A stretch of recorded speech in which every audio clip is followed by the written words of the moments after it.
नमस्कार दोस्तों, स्टॉर्म के 7th इशू में आपका स्वागत है। तो अब तक आपने देखा कि स्टॉर्म को इटर्निटी ने अपना अवतार बनाया है और उसके प्लान्स क्या है ये अभी तक उसे पता नहीं चले हैं। लेकिन इतना पता है कि ये सब कुछ बड़े इवेंट्स की ओर जा रहा है और वो क्या है इसके बारे में आगे पता चल जाएगा। एनीवेज, स्टॉर्म तो वापस आ गई और अपने कुछ प्रॉब्लम्स में उलझी हुई है। ये इशू बहुत इंटरेस्टिंग है और बहुत सारे बड़े कैरेक्टर्स इसमें दिखेंगे। तो अब आगे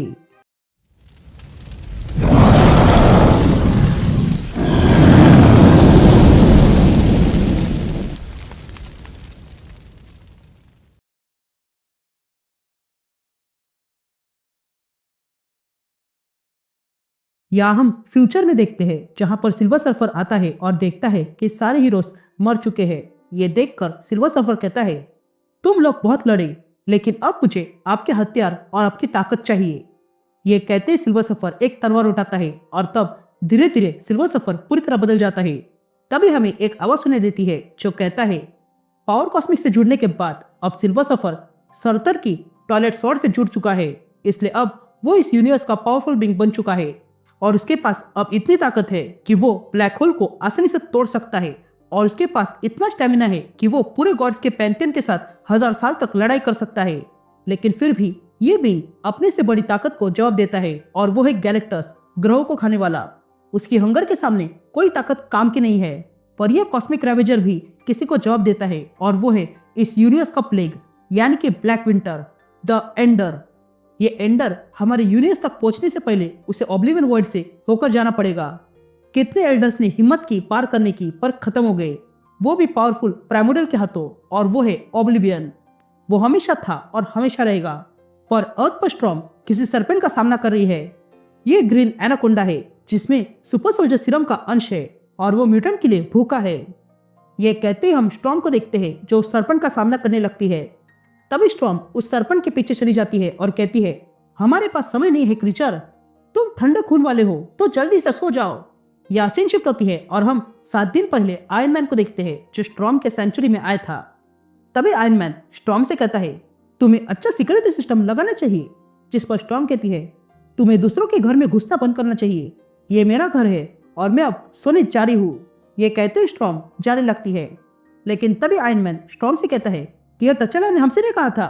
ये सुनते ही स्टॉर्म रुक जाती है और कहती है, पिछली बार जब मैंने तुम्हारी मदद की थी तब मुझे प्रेस को सब कुछ बताना पड़ा था जो हमने ढूंढा था, और अब तुम्हें मेरी मदद चाहिए और तुम्हें चिंता हो रही है कि मैं भी यही करूंगी। और वैसे भी मैं जानती हूँ कि तुम थॉर को ढूंढ रहे हो लेकिन ढूंढ नहीं पाए, इसलिए तुम्हें मेरी आवश्यकता है। जिस पर आयरन मैन कहता है, ये कोई एवेंजर्स की मिशन नहीं है और मैं तुम्हें यह भी नहीं बता सकता हूँ कि मिशन किस चीज के लिए है, पर मैं चाहता हूं कि तुम ब्राजील जाओ। ये कहते हम ब्राजील देखते हैं जहां पर एक चॉपर आ गया था।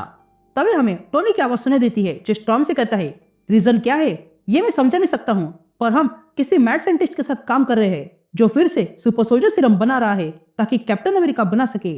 लेकिन जो सैंपल्स बनाए गए थे वो खो गए हैं।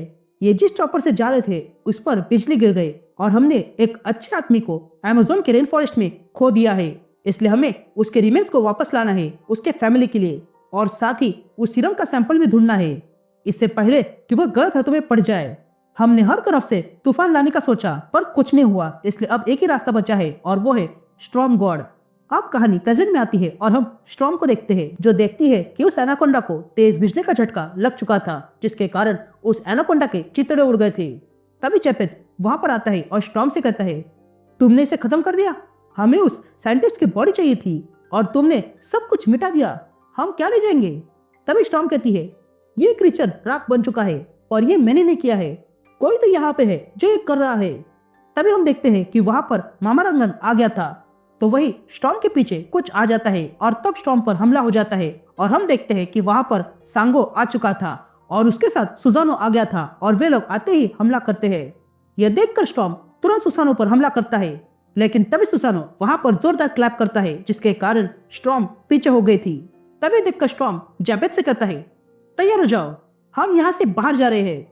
यह कहते ही स्टॉर्म जैपेट को दूर फेंकती है और कहती है, तुम जानते हो ना तुम्हें क्या करना है। लेकिन तभी वहां चैक आ जाता है और कहता है, मुझे माफ करना यंग वन।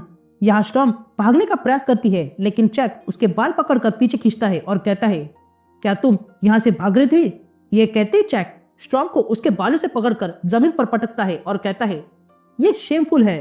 तभी स्टॉर्म को वुरू की बातें सुनाई देती है जो कहता है, तुमने एगामोटो के साथ अपना खून शेयर किया है, तो अब तुम क्या करोगी? ये सुनते ही स्टॉर्म की आंखें बदल जाती है और अगले पल वहां पर एक जायंट ऑक्टोपस जैसी एंटिटी बन जाती है जो वहां पर आए हुए सारे गॉड्स पे हमला करते हैं।